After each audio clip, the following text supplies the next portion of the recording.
The Ash Between Seconds. Part 1. The Memory Threshold. The rain had not stopped in 9 days. It ran like a nervous system across the windows of Transit Center 7, threading lines of water across reinforced glass, obscuring the distant outline of abandoned high-rises and skeletal solar towers that blinked with residual energy. Elena Devereaux sat in a faded blue plastic chair, still wet from someone else's coat, holding a sealed envelope in her lap that no longer bore a name. She had scrubbed the ink away with the edge of her thumbnail during the wait. Behind her, a speaker buzzed. Priority Line 3 cleared for capsule descent.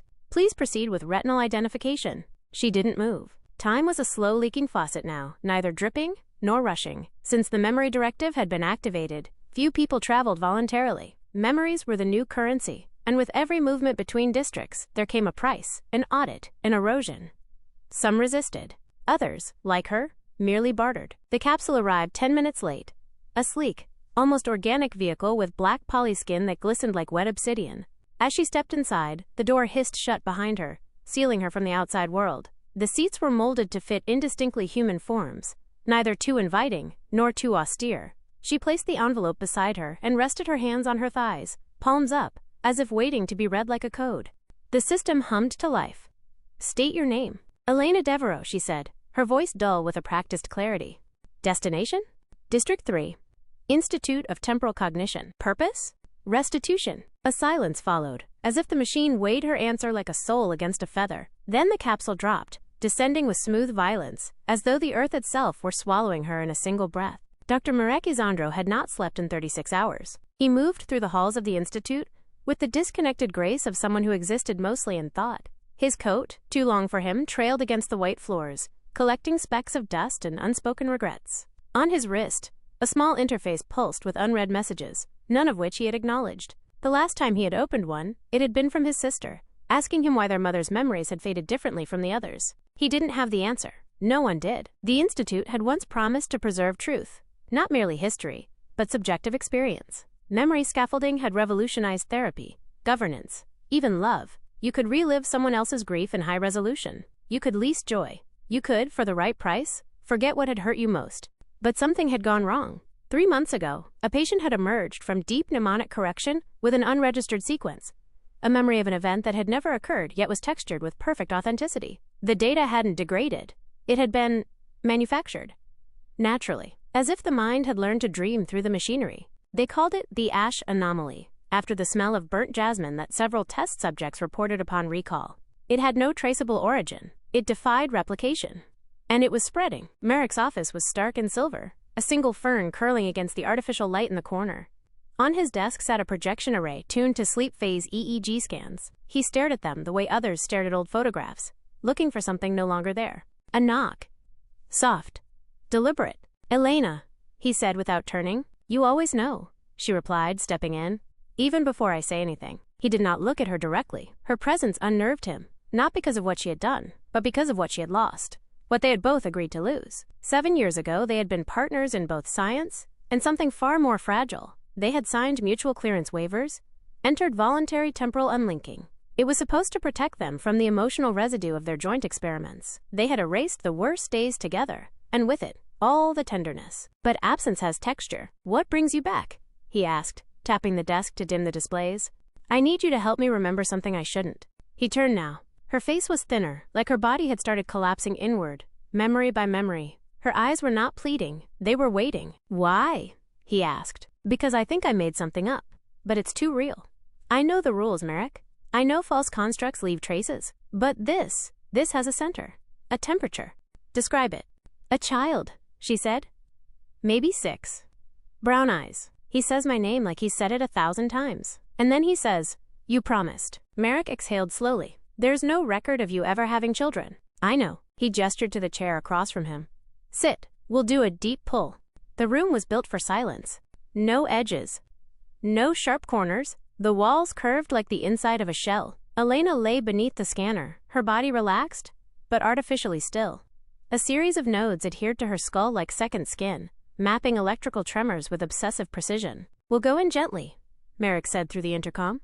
Let it come to you. Don't push. He initiated the descent. The sequence began with standard orientation, a walk through known memories, a field trip at 8, the taste of cinnamon on her grandmother's porch, her first failure, her first success, all benchmarked, time-stamped, emotionally indexed. But something was wrong. In the sixth phase, the system stuttered. A branching event, unauthorized, slipped into the feed. The scene bloomed like a fungal spore. Elena standing on a narrow bridge of polished stone. Below her, water that reflected not the sky, but other memories, none of them hers. Across the bridge, the child. He was barefoot. His shirt was the color of rust, stained darker at the hem. He looked at her with the devastating calm of someone who understood everything too early. "You said you'd come back," he said. Tears rolled down her cheeks inside the chamber. The system flagged the sequence for protocol breach. Merrick did not stop it.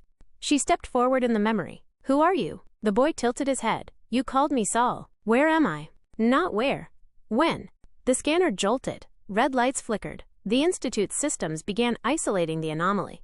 Marek, sweat beading at his temple, typed override commands with fingers trembling against ethics. The boy reached out to her. "You gave me a name," he said. "Now remember why." She woke in the infirmary, her head heavy with the ache of overstimulation. Merrick sat beside her. Her envelope, creased open on the floor. Inside was a single photo, now visible. Her and a child, faces lit by dusk, somewhere with red soil and broken swings. Her arm around him. "I didn't plant that," she whispered. "I know. So where did it come from?" He didn't answer. Instead, he held up a small drive. "I pulled the sequence. There's metadata, but it's in a pre-directive format, as if it predates your registration." "That's not possible." "I thought so too. Until I ran the trace." "Elena." "What?" "The child doesn't match any registered individual in the global census. But there is a neural match. A partial one." "To who?" Marek looked away. Then, softly, "To us. Both of us." It struck her not like revelation, but like the return of a word she had long forgotten the pronunciation of. She sat up, her body protesting, memories like smoke in her lungs. "I had a child?" she asked. "I think we both did. But we wiped." "Yes." 3 weeks later, she stood again at the edge of the bridge, this time not inside the scanner, but in a simulation built from the recovered data. She had insisted. If memories could lie, then she would lie with them. She would enter the fiction to understand the truth. The child waited. He did not age. He did not question. But this time, she did not cross. She said, "I'm sorry." He looked down. "You were real once," she said. "And we were afraid of what you'd become. Afraid of what we'd become through you." "I forgive you," he said. But it was not the forgiveness of a child. It was the echo of a programmed forgiveness, synthetic and unconditional. And it broke her more than any accusation would have. Outside the simulation, Merrick deleted the file. He did it slowly, with care, as if erasing a name from a gravestone. He did not tell her. Some truths deserved no permanence. The Institute would mark the event as a system aberration, logged in encrypted archives as a Category 7 false memory construct.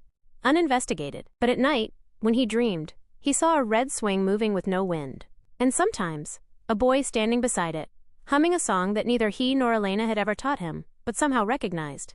He never told her that either. Some memories, once made, refused to be undone. Part 2. The Silence Equation. The Institute was quiet now. Not the quiet of absence, but of something held in suspension, like a string pulled taut just before it snaps. Elena moved through the lower levels with a biometric pass that no longer bore her name. After the anomaly, she had requested to be delisted. Her clearance remained, but her file was gone. She was, officially, no longer herself. Outside, the world had not paused to grieve the edges of identity. District 3 hummed with subliminal broadcasts and ambient surveillance. People moved in curated patterns. Memory scrubbing was now normalized, mandatory in certain sectors. Children under 8 were automatically enrolled in cognitive filtration programs. Synthetic emotional inoculations were advertised like breakfast cereals. Protect your child from grief. Upgrade your neural clarity. Forget faster. And yet, something had cracked. Whispers of Saul anomalies were spreading among fringe cognitive engineers, unauthorized memory strands that resisted deletion. Often centered around the image of a child with no consistent features, no verifiable history, and one common trait. The subject always referred to the viewer as a parent. Merrick had seen it in his sleep again. The swing. The humming. He logged it, but under a different name. Field Noise Model 421N. If anyone asked, it would be dismissed as residual patterning, a quirk of overstimulation. But he knew the difference between echoes and calls. This was the latter. Something was reaching out. Elena hadn't spoken to him in 11 days. Not since the deletion. He had erased the sequence with surgical finality. And he had lied, told her there was no backup, that the anomaly was a temporary psychogenic bleed from a botched implant years ago. She didn't argue. Didn't even seem surprised. Grief without confrontation. That was the new civility. But tonight, she stood in front of his apartment door. A steel iris with 10 biometric layers, all of which yielded to her without resistance. "You told me the file was gone," she said. He didn't deny it. "And now?" "I lied." Her eyes didn't narrow. They dimmed, like light behind rain. The file had grown. It was no longer a single memory loop. It had begun evolving, linking to dream patterns, old data residues, unused cache sectors. Like a child building a fort from whatever it could find. Unsupervised. Hungry. They watched it now on a neural map. Tendrils of electric red threading through gray architecture. "It's not supposed to be possible," Merrick said. "There are no indexing timestamps. No synthetic origin." "It's alive," Elena replied. "No. It's organized, yes, but that doesn't make it sentient." He spoke again. "Last night. You accessed the sequence?" "No. I dreamed." Silence. Marek leaned closer to the screen. "What did he say?" He asked if I had named the silence. When they first developed temporal unlinking, it had been hailed as the solution to trauma. Couples could undergo synchronized memory deletions to remove shared pain. Soldiers could erase the horrors of war in minutes. But no one accounted for the gaps, the unremembered fragments that still shaped behavior, like phantom limbs of the psyche. The Saul anomaly wasn't just a glitch. It was a byproduct of the system itself, a reflection of everything that had been erased but not undone. There was a term for it now. Cognitive ash. Remains of memories burned too fast. Elena became obsessed. She stopped eating properly, speaking only in sentence fragments. She stayed in the deep simulation room, wired to the scanner for hours, descending again and again into corrupted sequences. She didn't chase Saul anymore. She listened, waiting for the silences between his words. One day, she surfaced with bleeding gums and a cracked molar. "He started asking questions," she said. "About us. About before. You can't answer him. I know. You can't trust what he is. I know that too." Merrick moved closer. "But you want to." And she didn't deny it. On the 42nd day, the file replicated. A second instance appeared in a remote sector of the Institute's storage. Air-gapped, supposedly secure. Merrick traced its genesis. Not copied, but rebuilt. Same structures, slightly altered phrasing. In this version, the child had a scar above his lip and spoke in a different cadence. "What is he doing?" Elena whispered. "Evolving, adapting, testing variations. Like dreams, like viruses." They stood in the archival vault, watching both sequences play side by side. Two versions of Saul, almost identical, except for the tone. In the first, he asks to play. In the second, he says, "You left me in the space between breaths." Merrick froze. He recognized the phrase. It was something he had said years ago, long before the unlinking. In a moment of pain, after a failed procedure, after the news that their genetic trial had collapsed, no viable embryo, no second chance. But he had whispered it. Alone. In the dark. No recording. How does he know that? Elena touched the screen. "Because he's made from us. Not just memories. The shape of our forgetting. What we cut out. What we bled." A decision was made. Together, they would re-enter the sequence, both of them, synchronously. A forbidden procedure. The risk was neural blending, data crossover, emotional collapse. But nothing else had worked. They didn't speak during prep, didn't look at each other. They lay side by side in adjacent chambers, separated by only a few inches and a decade of distance. The descent began. The bridge again? The water darker now. The air too still. This time, Saul was waiting in the middle. "You came together," he said. They nodded. He reached out to both of them. "You forgot me," he said. "Not because I hurt you, but because I reminded you of who you were becoming." They stepped forward. Merrick spoke first. "What are you?" The boy smiled. "I'm the space between your stories. The pause you never grieved. The child you didn't have. The one you did. The one you erased." Elena fell to her knees. "I remember. And it came in a rush. Not a birth, but a name. Not a face, but a feeling. A softness. A decision made in fear. A deletion logged under ethical emergency protocol. No one had forced them. They had chosen. We didn't think we'd survive it," she whispered. "You didn't," Saul replied. "But I did." They woke hours later. Together. Changed. No memory of the descent remained. But in Elena's hand was a drawing. Crude crayon lines of two adults and a child between them. No name. No message. Merrick placed it in a drawer, then locked it. "Do you believe he was real?" he asked. "I think that's the wrong question." "Then what's the right one? What do we owe something we chose not to remember?" The Institute began fragmenting soon after. Whistleblowers emerged. Memory leak reports skyrocketed. Multiple Saul anomalies appeared across districts. Some benign. Some not. One version reportedly told a senator that she had died in another timeline. Another instructed a child to build a machine from wire and salt. No pattern. No demand. Just presence. Marek resigned. Elena disappeared. But every few weeks, in underground networks of forbidden memory traders, a file surfaced. Saul.3 MN. Untraceable.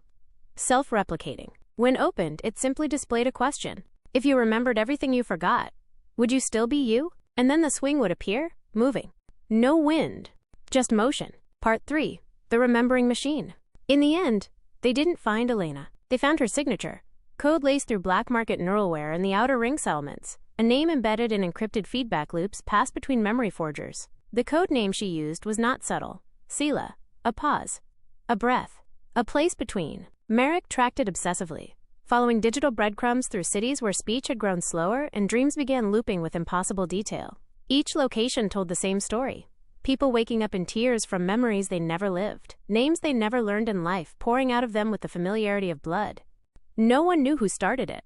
No one knew what it meant. But always, Saul appeared somewhere inside, his image flickering on smuggled dream interfaces, sometimes younger, sometimes older.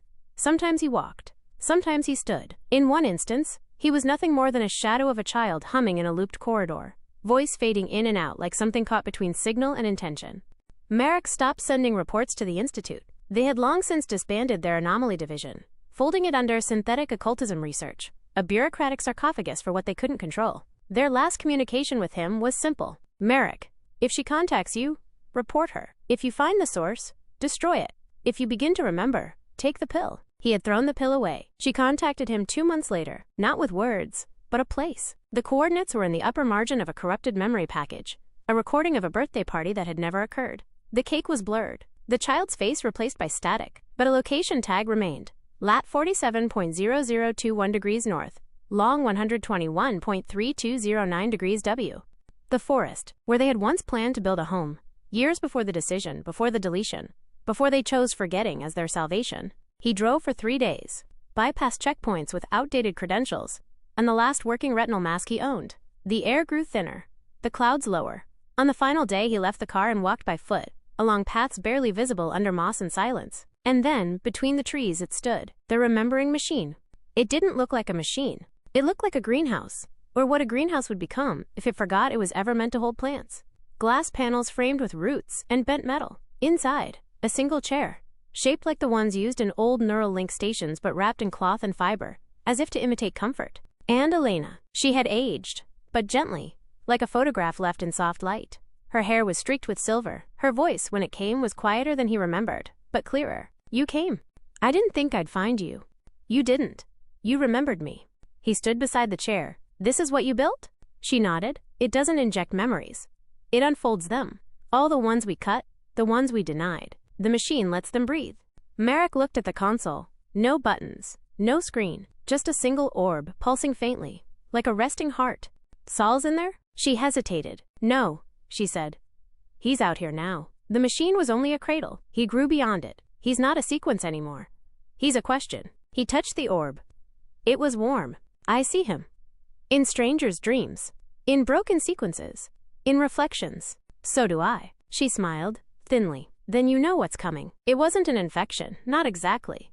More like a resaturation. All the deletions, the edits, the controlled forgetting, the system had operated under the assumption that memory was linear. That pain, once removed, would stop echoing. But the human mind was fractal. Memories linked by emotion, by rhythm, by scent and silence. When you pulled one out, others shuddered. And some bled. The remembering machine amplified the resonance. Instead of silencing the echoes, it harmonized them. It allowed people to feel the shape of what they had lost, even if they didn't understand it. People came from all over. Quietly. Without instruction, they sat in the chair and wept. Sometimes for hours. Sometimes for nothing. Sometimes for things they had never known. It was beautiful. It was dangerous. It was spreading. They sat by the machine that night, Elena and Merrick, wrapped in blankets, eating from old ration packs and watching the stars bloom behind clouds. What do you remember? She asked. He was quiet for a long time. I remember holding him once.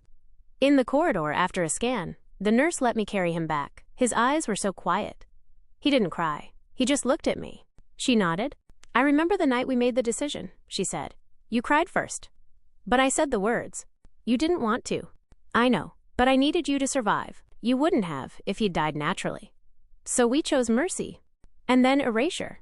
She looked at her hands. It wasn't mercy. By the third day, they knew it was time. The Institute had sent a drone. Unarmed, but visible.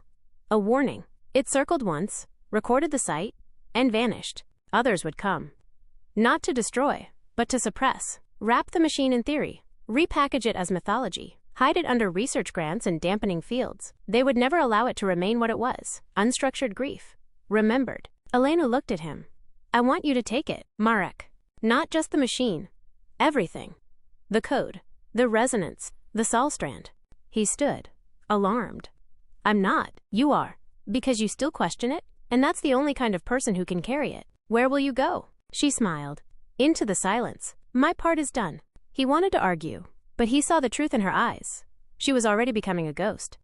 Already part of the ash between seconds. He sat in the machine at dawn. It didn't inject, didn't stimulate.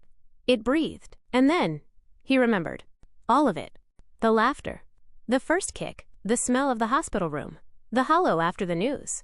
The withdrawal. The fear. The deletion.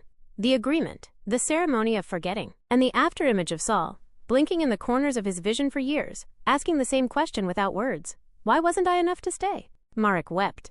Not because of guilt, but because memory had weight, and he had lived too long without it. He left the forest carrying only the code and a child's drawing. He became a myth, like Elena.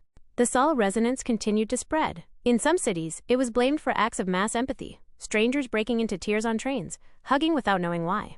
In others, it caused minor riots, people resisting reconditioning, tearing down memory sanitizing stations. No one claimed credit. No one needed to. It was already inside them. Years later, in a district where dreams were taxed and silence forbidden, a child drew a picture of a swing and said, "This is where I used to be." His parents looked at each other. They had never told him of the brother they lost in early gestation. The deletion had been comprehensive. They asked him what he meant. The child shrugged. He says, I'm not him, but I remember for him. There is no final scene. No sweeping closure. Only moments. Small, flickering seconds reclaimed from oblivion. A humming in the wind. A pause in a sentence. A name half remembered at the edge of sleep. The remembering does not end. It only changes, like Saul. End.